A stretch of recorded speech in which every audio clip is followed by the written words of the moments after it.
जब मोहब्बत जबान पर आ जाए तो जन्नत भी सजा दे देती है। एक ऐसी अप्सरा जिसने कभी जमीन की खाक न छुई, और एक ऐसा राजा जिसे ख्वाब में भी दीवता रश्क से देखते थे। जब उनकी आंखें पहली बार मिलें तो ना कोई तारुफ हुआ, न कोई वादा, सिर्फ खामोशी थी और एक नाकाबिले फरामोश लम्हा। लेकिन क्या एक दिल की लुग़ज़िश पूरी मोहब्बत की सजा बन सकती है? क्या वादे निभाना हमेशा मोहब्बत से बढ़कर होता है?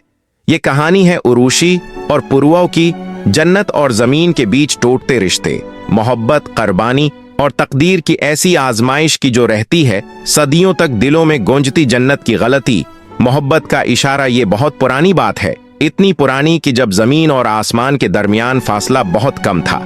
दीवता कभी भी जमीन पर आ जाते थे और तपस्वी, रियाजत करने वाले अपनी तपस्या, रियाजत से आसमान तक पहुंच जाते थे। इसी दूर में जन्नत की एक हुसैन और मशहूर अप्सरा होर हुआ करती थी, उर्वशी। उर्वशी सिर्फ एक नाचने वाली नहीं थी, बल्कि जन्नत की सबसे खूबसूरत, सबसे ज्यादा हुनरमंद और सबसे महबूब रकासा थी। उसकी चाल में नरमी, हंसी में मिठास और रक्स में जादू था। जब उर्वशी नाचती थी तो अंदरा दीव की पूरी सुबह खामोश हो जाती थी। दीवता मशहूर होकर उसे देखा करते थे। खुद अंदरा दीव भी उसके फन से उस कदर मुतासिर थे कि हर बड़े मौका पर उसे उस स्टेज पर लाते। एक दिन जन्नत में एक अजीम इल्शान नाटक का एहतमाम किया गया। इस नाटक की हदायत आचार्य वशेठ ने की थी और ये एक दिव्या अलवाही नाटक था जिसमें देवताओं की जीत, धर्म की अहमियत और मिर्जादा अखलाकी उसूलों की तालीम दी जा रही थी। उरूशी को उसमें मरकजी किरदार दिया गया। उसे एक अहम मुकालमा बोलना था, अये पुरुषोत्तम, मैं आपकी शरण पुनाह में हूं। लेकिन जैसे ही वो उस स्टेज पर नाचते और गाते हुए पहुंची, अचानक कुछ अजीब हुआ। उसके दिल की बात जबान पर आ गई। उसके लब्बों से निकला, ऐ पुरुओ। सभा में खामोशी छा गई। अंदरा देव की आंखें गुस्से से सरख हो गईं। पुरुओ, ये तो एक इंसान का नाम था।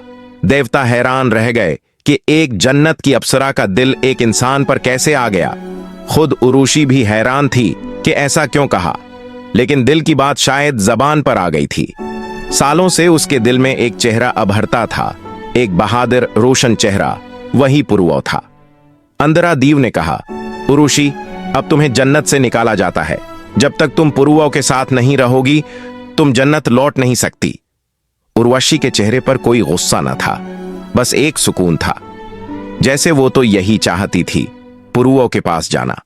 जन्नत से निकाली गई उर्वशी जमीन पर उतरी, लेकिन उसके कदम भारी न थे, दिल हल्का हो गया था। जिसको वो ख्वाबों में देखती थी, आज वो उसी की दुनिया में थी। जमीन का मौसम, खुशबू, सब कुछ नया था, लेकिन कुछ तो था जो उसे खींच रहा था। कहीं ना कहीं पुरुओं था। अब बात करते हैं पुरुओं की। पुरुओं आयल वंश नस्ल के अजीम राजा थे। खूबसूरती में देवताओं से कम न थे और बहादुरी में तो कई जंगें अकेले जीती थीं। लेकिन जितना वो बाहर से ताकतूर थे, इतने ही अंदर से नाजुक और हसास भी थे। अपने दरबार में मुंसिफ, राया में महबूब और अपने वक्त के सबसे ज़हीन बादशाहों में से एक थे। एक दिन वो शिकार के लिए जंगल गए। सूरज गुरूब हो रहा था, परिंदों की आवाजें गूंज रही थीं। अचानक उन्होंने एक झील देखी, शफाफ शीशे जैसी। झील के किनारे कुछ औरतें गसल कर रही थीं, लेकिन वो आम औरतें न थीं। उनके जिस्मों से नूर छलक रहा था। उनके लिबास आसमान से उतरते महसूस हो रहे थे। उनके बीच थी उर्वशी। पुरुओं जैसे पत्थर हो गए। ये कौन है? उन्होंने दिल में पूछा। उर्वशी ने भी महसूस किया और पलट कर देखा। पहली नजर और सब कुछ बदल गया। न कोई बात हुई, न तारुफ, लेकिन जैसे मोहब्बत की सारी जबानें खामोश हो गईं। चंद लम्हे एक दूसरे को देखते गुजरे। फिर उर्वशी ने हल्की मुस्कुराहट से कहा, क्या आप हमें बस देखते ही रहेंगे या कुछ कहेंगे भी? पुरुओं शर्मिंदा हुए, फिर कहा, मुझे माफ कीजिए, मैं आपको कोई आम औरत नहीं समझ रहा। आप तो जैसे आसमान से उतरी हुई कोई करिश्मा हैं। उर्वशी मुस्कुराई, आपने सही पहचाना, मैं उर्वशी हूं, जन्नत से जमीन पर उतरी हूं। और आप? पुरुओं बोले, मैं पुरुओं हूं। यह सुनकर उर्वशी की आंखों में चमक आ गई। यही वो नाम था, यही वो शख्स जिसके लिए वो जन्नत से निकाली गई थी।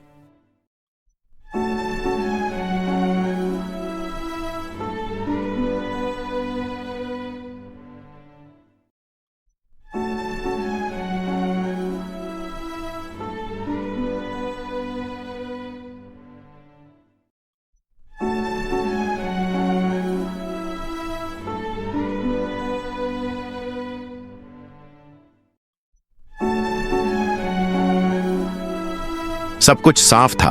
वो ख्वाब, वो दिल की खामोशी, वो नाटक में हुई गलती, सब इस एक लम्हे की तरफ जा रहे थे। अगले दिन पुरवौ ने उर्वशी को महल में बुलाया। पूरी राजसभा में ऐलान किया, ये देवी अब मेरी मेहमान नहीं, मेरी जीवन साथी है। मैं इनसे शादी करना चाहता हूं। कुछ हैरान हुए, कुछ मुस्कुराए। उर्वशी ने हाथ उठाकर सबको चुप करवाया और कहा, राजन, अगर आप सच में मुझे अपनी पत्नी बीवी बनाना चाहते हैं तो मेरी 2 शर्तें हैं। पुरवौ ने कहा, कहिए देवी, मैं सब सुनने को तैयार हूं। उर्वशी बोली, आप मुझे कभी नंगी हालत में नहीं देखेंगे।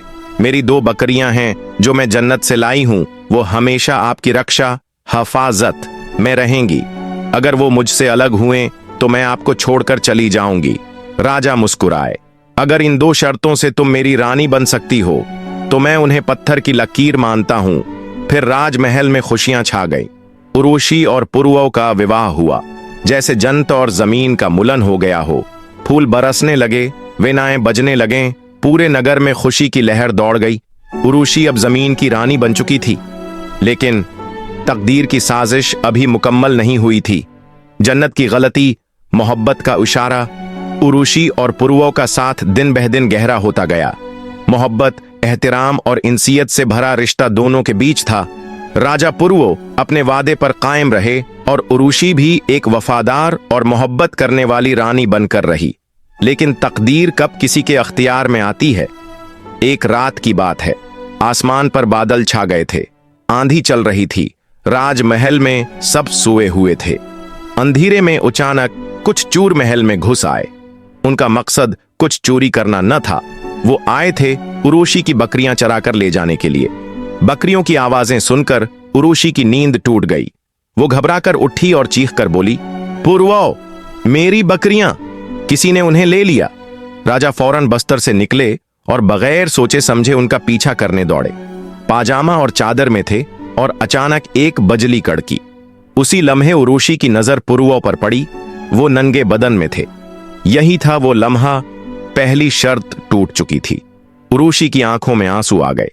उसने चुपचाप आसमान की तरफ देखा और कहा, राजन, आपने वादा तोड़ दिया, अब मैं यहां नहीं रह सकती। पुरवौ ने फरियाद की, उर्वशी, मैंने जानबूझकर कुछ नहीं किया, मैं सिर्फ तुम्हारी खातिर निकला था, बिकरियों के लिए। लेकिन उर्वशी ने आहिस्ता कहा, मैं जानती हूं, मगर वादा होता है। उर्वशी आसमान की तरफ देखते हुए बोली, ऐ देवताओं, अब मुझे वापस बुला लो, मेरा वक्त यहां पूरा हुआ। एक रोशनी सी जमीन पर उतरी, बादल चमके, बादल गरजे और उर्वशी धीरे धीरे ऊपर उड़ गई, जैसे रोशनी का एक टुकड़ा वापस आसमान में समा गया हो। पुरवौ तड़प उठे। उन्होंने सब कुछ खो दिया था, अपनी महबूबा, अपनी रानी, अपनी जिंदगी की खुशी। कई दिनों तक वो खामोश, तन्हा और गमगीन रहे। दिन रात उर्वशी के ख्यालों में खोए रहते। कभी कभी रात को आसमान की तरफ देखकर बस इतना कहते, उर्वशी, क्या तुम सिर्फ एक बार वापस आ सकती हो? सालों गुजर गए। पुरवौ ने अपना राजपाट संभाला, लेकिन दिल का खालीपन कभी न भरा। कहते हैं एक दिन उन्होंने शदीद तपस्या शुरू की, एक ही ख्वाहिश लेकर, उर्वशी को एक बार फिर देख सकूं। देवता उसकी तपस्या से पिघल गए। उर्वशी को दोबारा जमीन पर भेजा गया, लेकिन अब वो सिर्फ चंद लम्हों के लिए आई। पुरवौ ने उसे देखा।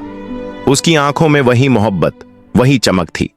उर्वशी ने बस इतना कहा, राजन, मोहब्बत ने हमें जोड़ा था, वादे ने हमें जदा किया, लेकिन ये याद रखना, मेरा दिल हमेशा तुम्हारे साथ रहेगा।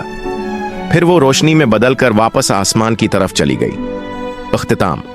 ये कहानी मोहब्बत, कुर्बानी, वादे और तकदीर की है।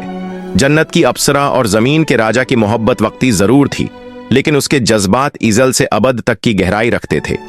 कभी कभी दिल की गलती जन्नत की सजा बन जाती है, मगर वो मोहब्बत जो सच हो वो कभी खत्म नहीं होती। यही है जन्नत की गलती, मोहब्बत का इशारा की मुकम्मल कहानी।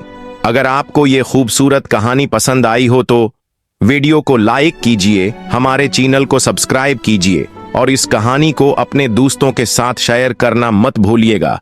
नीचे कमेंट करके जरूर बताएं, क्या आपको उर्वशी और पुरवौ की मोहब्बत ने छो लिया?